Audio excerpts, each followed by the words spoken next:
Is your stepchild being negatively influenced by their other parent?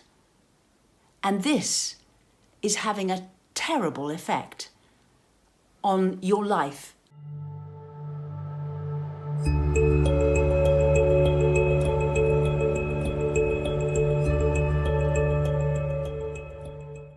I post once a week, so subscribe to my channel and hit the notification bell, and I'll let you know every time I post. When children, stepchildren, are being influenced by their other parent, it can make their behaviour so bad. It can be inexplicably bad. You can be perfectly nice and reasonable, and they are rude, sulky, refuse to speak, refuse to look at you, refuse to engage, refuse to obey your rules, say that they don't have to, almost speak as though they've got the power of somebody else behind them. Now, it can be really bad. It can be the step before the child refuses to come at all. Some stepchildren say they don't want to come and stay with their other parent, your partner, at all. But if you're at the stage before that and they are being really difficult as guests when they do come, then sometimes that is because they are being negatively influenced by their other parent, your partner's ex. Now, it can of course be a degree too, because they might be very rude, but they might be just moderately misbehaved and difficult. So it can be on a scale. The effect of the negative influence can be a little, or it can be a lot.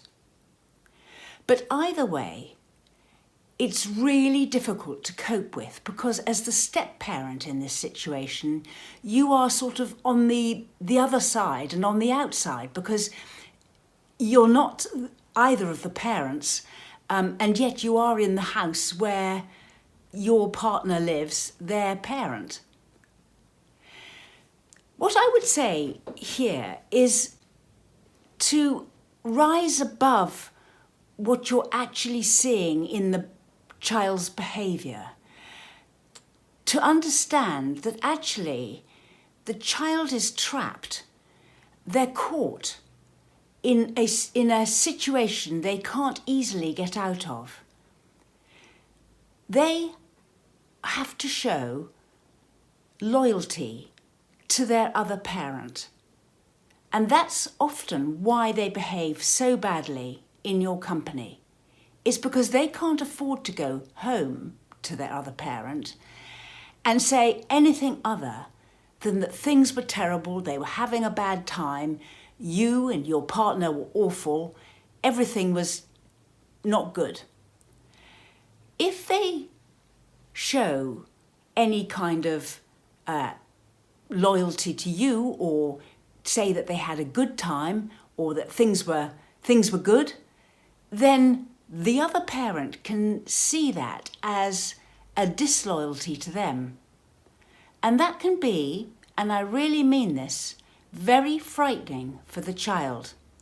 Because as a child, you depend on your parents for nurturing and bringing up. A child cannot survive in the world on their own without parental help. So, if they are refused love and belonging in their other family home with their other parent, then that can be very serious for them. They can be ostracised, and whoever it is, the mother or the father, can say, well, if you think they're so good over there, don't think you can come home here and live here. And they get ostracised. It's really unpleasant. So this stepchild of yours, if they're behaving in a way that you think is being negatively influenced by the other parent, then actually that child is trapped. That child cannot behave well in your company for fear of upsetting their other parent, who could then ostracize them or refuse them love or nurturing. So it's quite serious. So as a step-parent, one of the ways to cope with this is to rise above seeing the child as the problem. The child really isn't the problem here. Your problem is the other parent. And that is almost impossible for you to in any way manage. So you need to manage the other parent as best you can. And that means keeping to firm boundaries, try not to change dates, keep to schedule, keep everything on track, and don't deviate. If they break a boundary that you would like to have, like, for example, they may let themselves in, their child might let them into your property, well, that might not be okay. Or they might let them in and you're okay with them on the ground floor, but not upstairs in the upstairs rooms.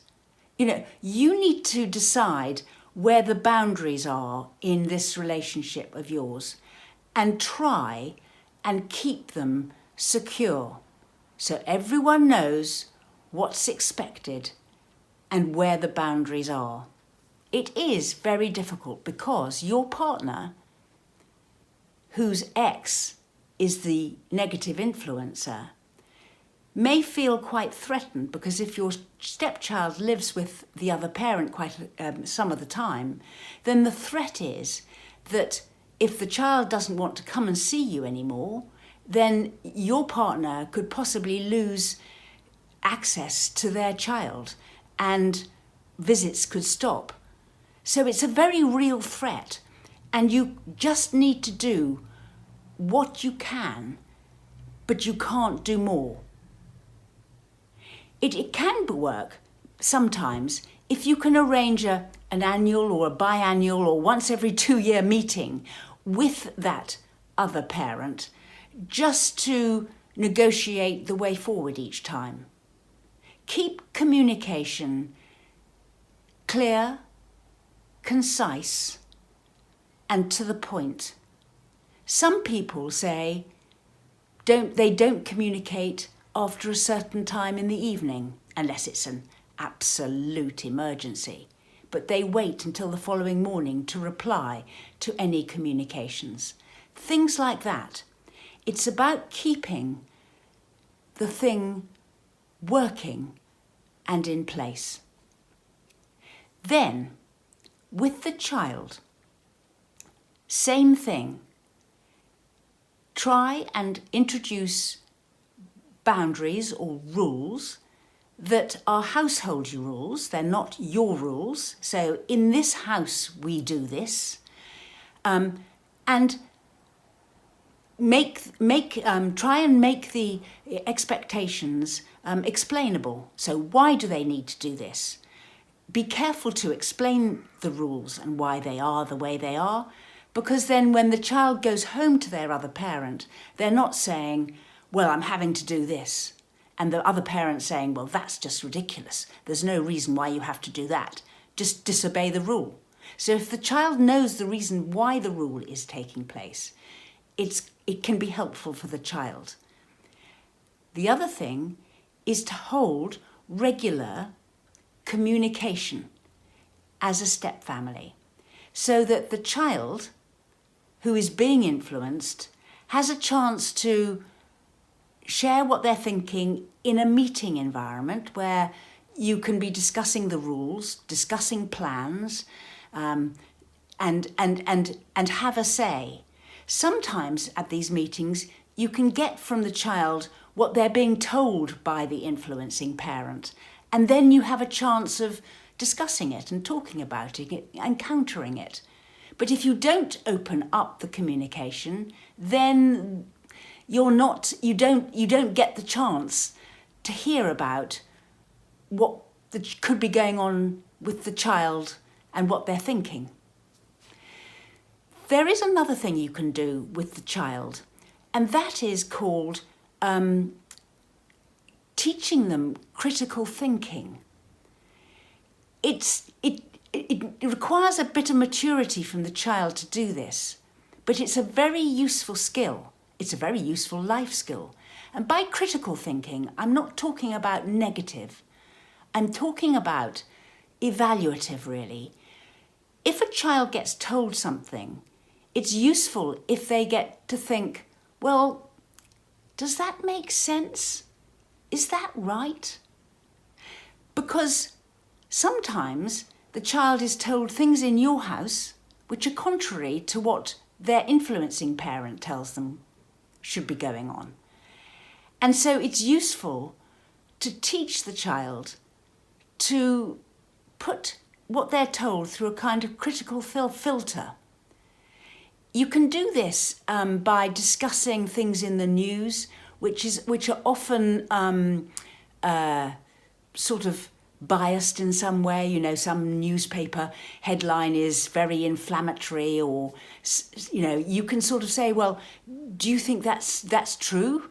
And discuss it.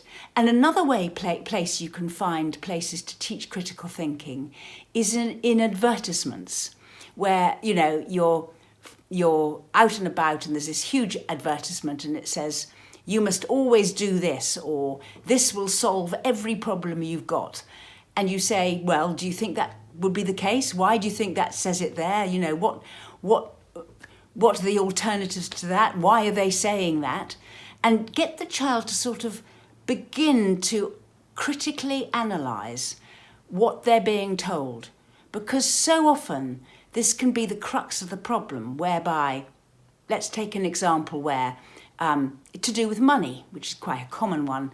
So the child goes back and says to their other parent, oh, we can't do that because they're not prepared to afford it. And the other parent says, well, that's just ridiculous. They've got plenty of money, and that's just them just being mean to you.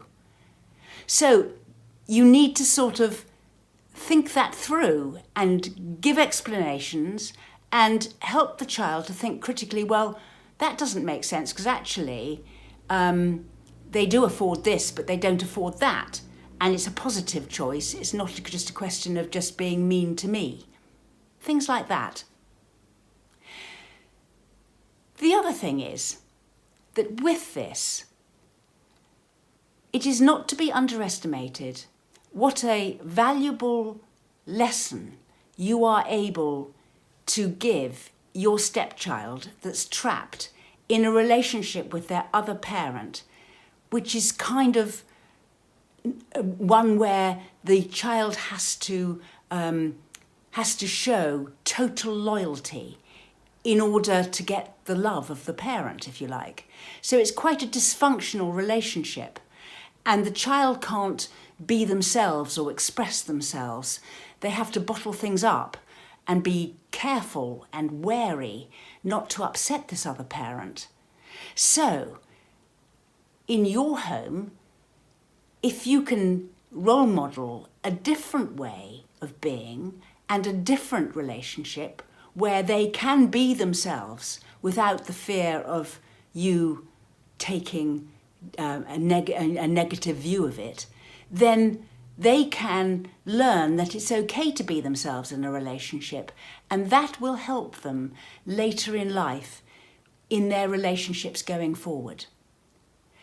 So it is extremely valuable to offer your stepchild a balanced relationship where they know what's expected of them. They don't have to please you with total loyalty. You can have a more open and trusting relationship.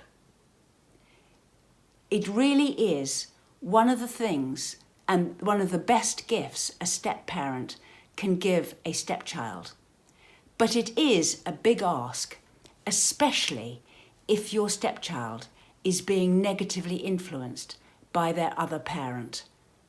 That can be truly terrible, and it's very difficult to manage it in your household. What more can I say? We run workshops, sessions, an email response service, and we write booklets. You can see links to our social media and website in the description box below.